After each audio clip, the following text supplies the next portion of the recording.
اللہ تعالیٰ فرماتے ہیں کہ اے ایمان والو، اللہ کی رسی کے ساتھ جڑ جاؤ اور آپس میں تفرقہ پیدا مت کرو، اور یاد کرو اللہ کی نعمت کو اور اللہ کے احسان کو کہ جب تم آپس میں ایک دوسرے کے دشمن تھے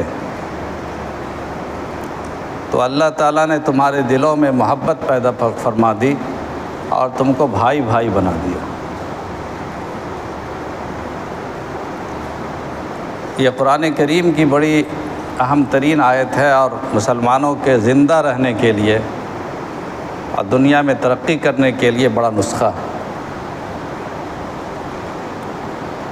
اللہ کے نبی صلی اللہ علیہ وسلم جس وقت تشریف لائے، قرآن کریم نے اسی وقت کا منظر بیان کیا ہے کہ تم آپس میں دشمن تھے ایک دوسرے کے، ایک دوسرے کا منہ دیکھنا پسند نہیں کرتے تھے، برسوں بیت چکے تھے کہ کوئی کسی کی مجلس میں شریک نہیں ہوا تھا، ایک دوسرے کو اٹھا کر پٹکنے کی ساری تدبیر کی جاتی تھی لیکن ایک دوسرے کے ساتھ ملنے کی توفیق نہیں ہوتی تھی۔ اس سے اندازہ ملتا ہے کہ کسی بھی قوم میں، کسی بھی جماعت میں، کسی بھی محلے میں یا کسی بھی بستی میں یا کسی بھی ملک میں اگر آپس میں دشمنی رہتی ہے، آپس میں تعلقات نہیں رہتے ہیں تو وہ اس قوم کی ترقی کی علامت نہیں ہے، اللہ کی نعمت کی علامت نہیں ہے، بلکہ اس بات کی علامت ہے کہ اللہ کا عذاب اس قوم پر آیا ہوا ہے۔ جب اللہ کی نعمت ہوتی ہے تو اللہ فرماتے ہیں کہ ہم نے تم کو بھائی بھائی بنا دیا، تم دشمن تھے۔